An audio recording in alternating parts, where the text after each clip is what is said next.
الله من الشيطان الرجيم بسم الله الرحمن الرحيم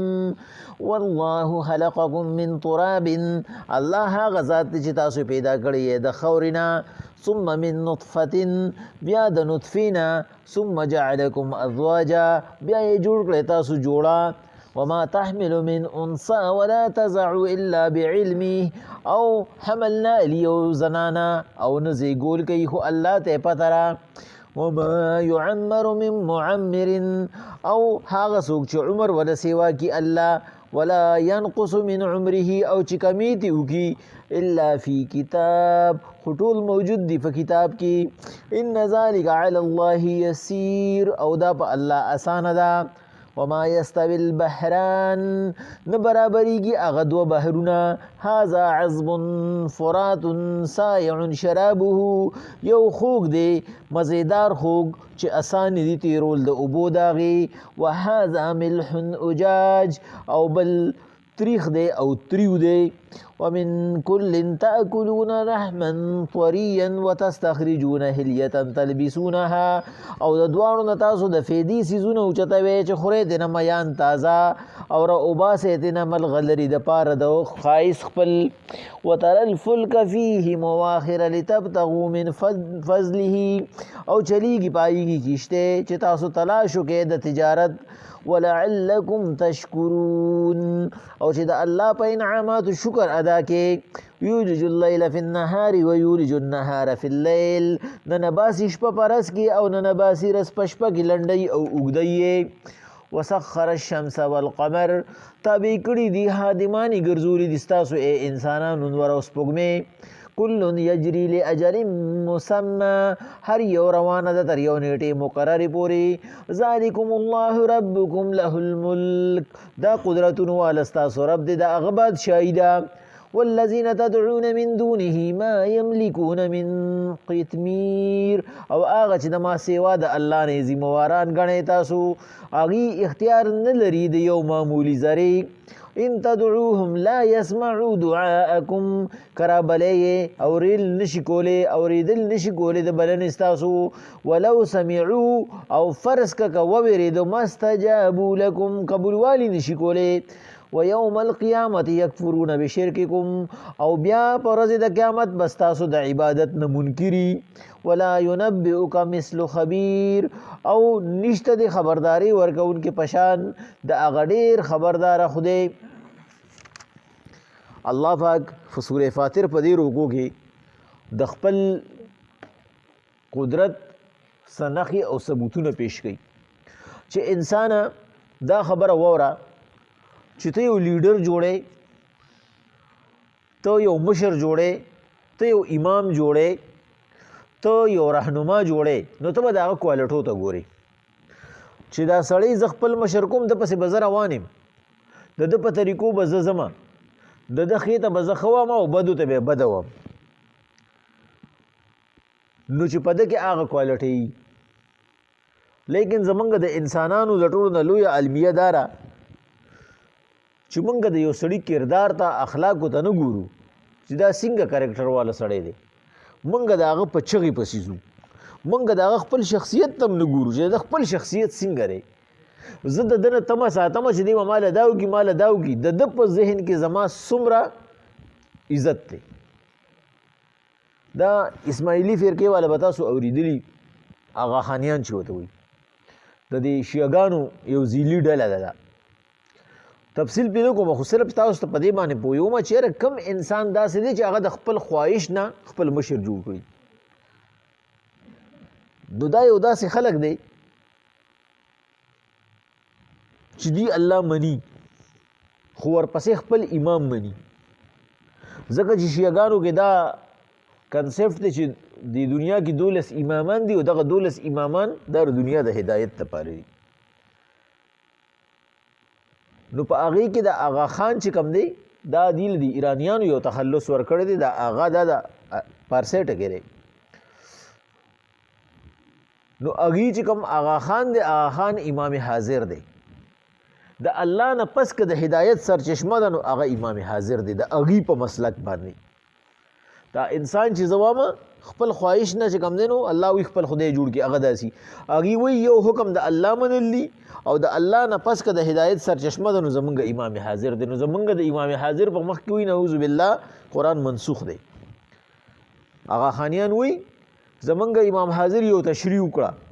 لکه اوس چې کوم دا نوی آغا خان دی دا حسین چې کوم دی هغه یو آغا خان خو مړ شو نو وی چې د تشریح څنګه وکړه په هغې کې دویمه خبره نه کېږي د هغې په مخ کې قرآن هغه نه چلیږي بس امام حاضر شته د هغې دوه مونځ دي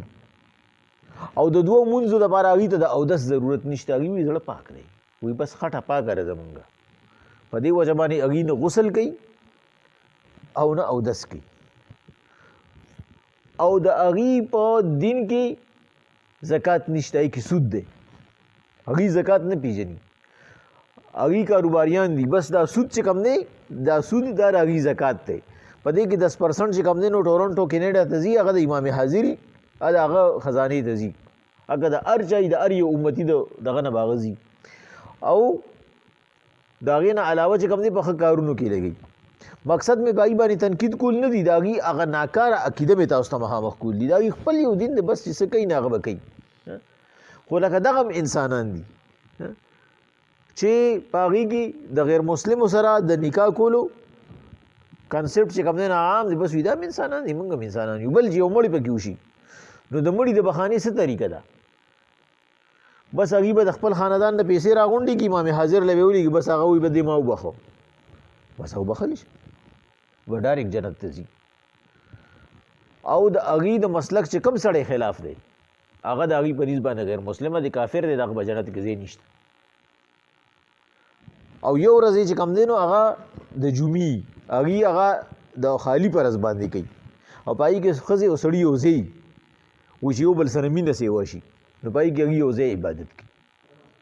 داسې نورې داسې عقیدې شته خو لکه مقصد مې پکې دا و هغې په دې خپله طریقه باندې خوشحاله دي الله پاک وایي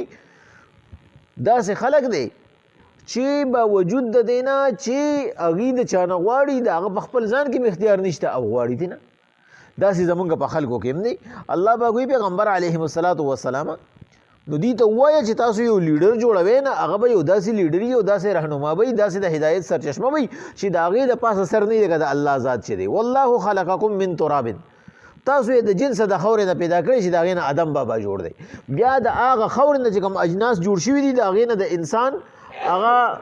ماده د پیدایشو هغه جوړه شوې ده چې ماده حیات ورته وایي ثم من نطفة چې هغې ته نطفه وي بیا د نطفې نه ثم جعلکم ازواجا بیا تاسو جوړې کړئ یو تسلسل ستاسو شروع چې تاسو خپله کې مینه محبت پیدا شي وما تحمل من انثى ولا تضع الا بعلمه نه زیږئ زنانه نه حمل کوي او نه زیږئ خو الله ته پته انسان ته دوره پته ولګېده د علم په وجه الله دله دوره علم ورکړی دی چې دی پکې کوشش کوي دی پکې ترقي کوي چې دی خدا معلوم کی چې بای په خېټه ماشوم شته که نشته ژوندی دی که مړ دی روغ دی که رنځور دی صحت یې ښکلی دی که ښکلی نه دی بل هلک دی که جینۍ ده دا دی معلوم کی لیکن دک ځای کې ډاکټران وایي یو پاسورډ ورته لګېدلی دی یو کوډ چې ورته مونږ وایو لکه څنګه چې د ATM یو کوډ خپل په دک ځای نه مخکې چې کوم دی نو نه کولاویږي چې بای دی به مسلمان که کافر وي د ده عمر به لګي که به ډېري دی به ښکلي که خراب وي اخلاق به څنګه وي بس دک ځای کې الله چې تر کوم ځای پورې غوښته تر هغه ځای پورې ده ته معلومات رال اخو الله نه غواړي معلومات نشته دا د انسان هغه کمزوري ده الله پاک وایي انسان ته کمزور یې زه چې راته سوام هغه کوه بس چې هغه کې ته زورور یې چې زما نه منې تا ته به په خپله باندې د خپلې کمزورۍ احساس په هر ځای باندې کېږي الله وایي وما یعمر من معمر ولا ينقص من عمره الا فی کتاب مونږ چې چاله عمر ورکو 100 کاله ورکو 2 ورکو 0 ولا ورکو یې مونږ کمو ولا یو لحظم نو ورکو د مور د خېټې نه تر اخیری حد پورې ژوندي او چې پیدا کېږي مړ شي الله وایي دا مونږ لیکلي دي صرف دا نه چې دا مونږ کوو دا مونږ لیکلي دي ان ذلک علی الله یسیر والله دا په ما آسان دي ما ته څه ګران نه دي الله پاک وایي 3 کسان پیغمبر صلی الله علیه وسلم حدیث مبارکه دی 3 کسان داسې دي چې الله پاک هغې سره د هغې په هغه کار کې چې کله هغې د الله نه غوښتنه کوي الله ورسره امداد کوي یو مجاهد دی چې جهاد لځي او هغه د الله نه شهادت غواړي الله ورسره په هغې کې امداد کوي څنګه امداد کوي الله پاک هغه د شهادت درجې ته رسي، ضروري نه ده چې شهید شي، خو د شهادت درجې ته یې رسي. ځکه چې د پیغمبر صلی الله علیه وسلم حدیث مبارکه دی، موږ وختي ترمذي شریف کې ووی انیک ووی چې الله پاک وایي چې کوم یو انسان زمانه شهادت غواړي نو که په خپل کټ پوزي کې مړ شي درجه ولا د شهادت ورکوم، او چې کوم کس یې نه غواړي په عمر کې مو نه غوښته دا منافق دی، دې تمه نه ساتي چې دی به جنت ته لاړ شي. چې مسلمان دی به د جهاد تلوسه په زړه کې ساتي، او چې وی نه ساتله د ایمان نشته، کمزوري نه دی، نشته پکې ایمان.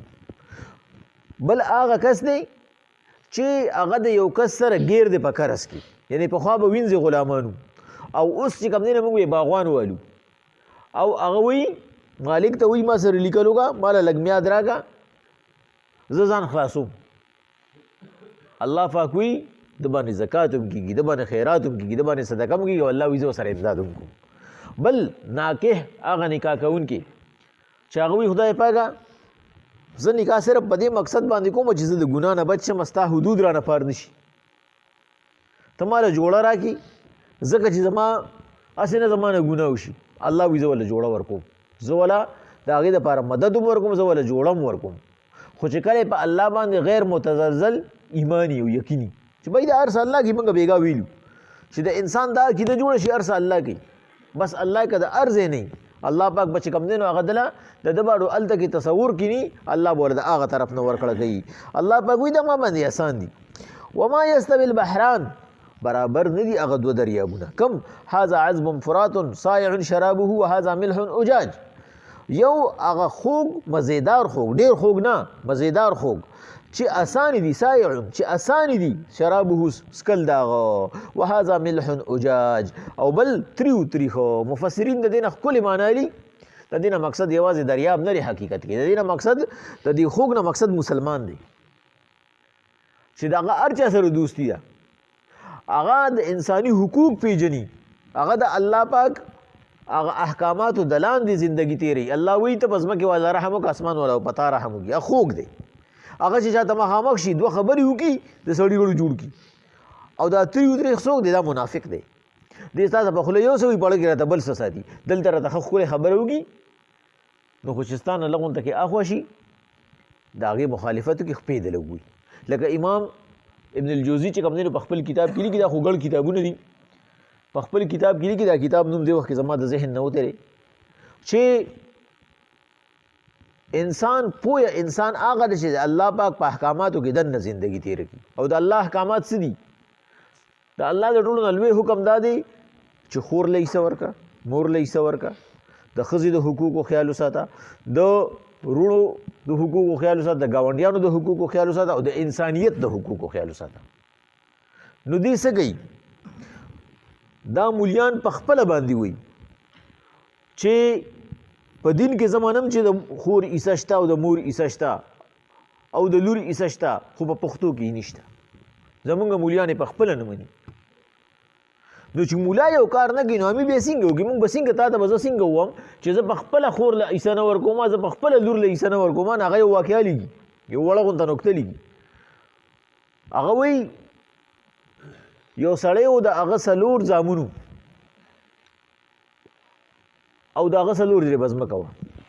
یو یې لور وه. نو چې کله هغه په ځان پوه شي بیمار شو، زامن یې راوړ کړه، ورته یې وایي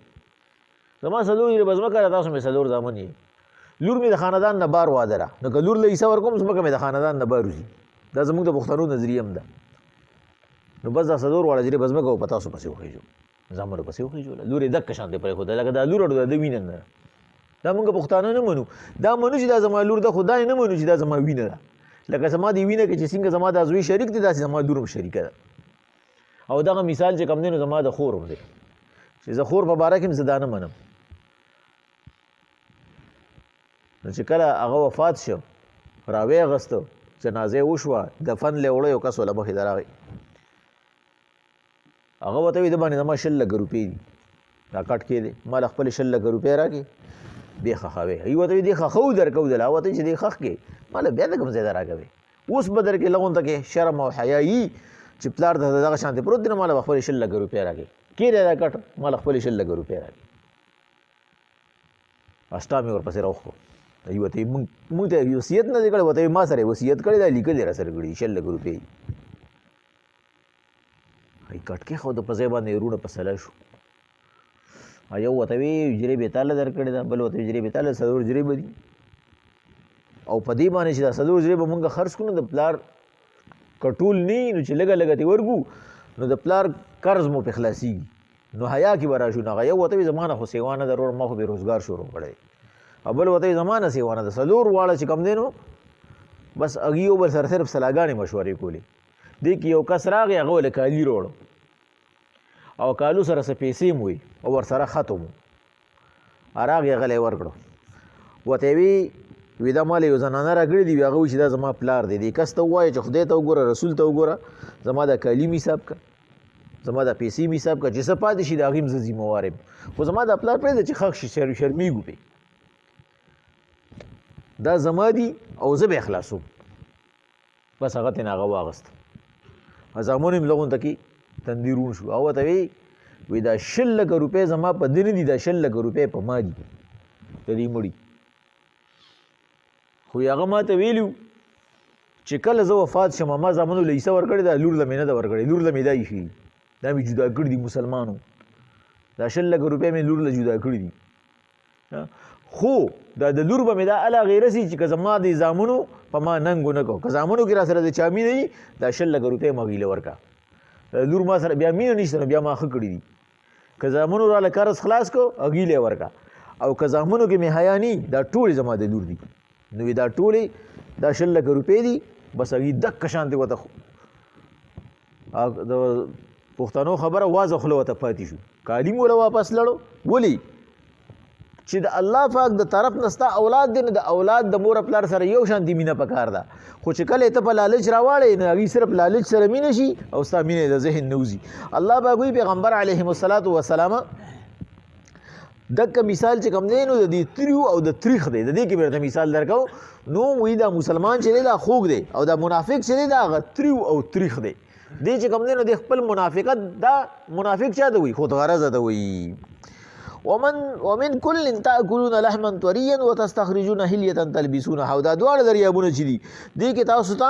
ښکلې غوښه ملاویږي تازه چې مایع دی چې په خوږو اوبو کې، او هیرې جواهرات اکثر به دې ترو ترخوږي. وترى الفلك فيها مواخر لتبتغوا من فضله. الله کشتې هم ستاسو دپاره په دې اوبو روانې کړي دي چې تاسو د الله د فضل تلاش وکړئ چې یو شی تاسو ته دلته نه ملاویږي، تاسو د بل ځای نه راوړئ، خپل څیز ته وړئ هغه هغوی ته نه ملاویږي، نو په دواړو کې به ستا ګټه وشي. الله پاک وایي کوتکاڼې پې نه ټینګوم او په منونو ټنونو لانچ او بحري بیړه پې ټینګوم ستا د دغه دپاره ولعلکم تشکرون چې ته شکر وباسي. یولج اللیل فی النهار و یولج النهار فی الليل. ورځ شپه بدلوم. وسخر الشمس والقمر كل يجري لاجل مسمى. نور او سپوږمۍ مې ستا خادمان کړي دي، په ټایم راخېږي په ټایم پرې وځي، ستا د فصل نه راوالي ستا تر جسم پورې هغوی ته کار کوي. ذالکم الله ربکم له الملک. نو چې تاسو مشر جوړوئ، تاسو رهنما جوړوئ، تاسو د هدایت سرچشمه ګورئ، نو هغه دا رب دی ستاسو، دا هغه اختیار دی، هغه سره نه نازولی شته او نه ورسره ذمهواران شته. والذین تدعون من دونه ما یملکون من قطمیر. او د هغه نه ما سوا چې تاسو څوک هم رابلئ، ای انسانانو، ای مخلوقاتو، د هغې خو اختیار نشته د یو معمولي ذرې. قطمیر ویلی شي د کجوري په اډوکي کې هغه نري تار ده. الله وی دوره اختیار یې نشته، که څوک ما مني که نه مني. الله وی ورځ شپه پې راولم، صحت بیماري پې راولم، خوشحالي غم پې راولم، پریشانی او آرام پې راولم، زما چې څه خوښه شي هغه پې راولم. دې 6 پیرې نه مني، دا طاقت لږ دی، بل څوک داسې کولی شي؟ الله پاک وی ان تدعوهم لا يسمعوا دعاءكم ولو سمعوا ما استجابوا لكم. دغه چې ته مانه علاوې ذمهواران ګڼئ، یو خو دوی ستاسو بلنه اوري نه، او که ووایي مري فرض کا د دې قبولوالي نشي کولی، د هغوی اختیار نشته، په ځان کې اختیار نشته. نو و یوم القیامت یکفرون بشرککم. او دا ټول نه لوی نقصان ستاسو به د عبادت باندې به منکر یي هغوی په ورځ د قیامت. خدای پاک موږ کله ویلي دي؟ باباګان به وایي ما ورته کله ویلي چې زما دربار ته راځه او زما په دربار کې ته چې کوم دی نو ما فوق الاسباب سوالونه کوه چې د دې ذمهوار دی. پیر صاحب به وایي ما ورته کله ویلي دي؟ عیسی علیه السلام به وایي ما کله ویلي دي؟ فرشتي به وي موږ کله ویلي دي خدای پاکه دا خو دې د ځان نه جوړه کړې ده. الله وایي هغه هر څه به غارت شي چې د ما نه علاوه دي بل څوک مختار کل ګڼي. ولا ينبئک او څوک به تاسو له خبرداري هم درنکي، څوک به تاسو ته لاره مونه ښیي مثل خبیر په شان دا خبردار خدای چې خبردار خدای ته کومه لاره ښیي هغه د کومه طریقه سموي او هغه څنګه کامیابوي داسې بل ذات نشته. بسم الله الرحمن الرحیم.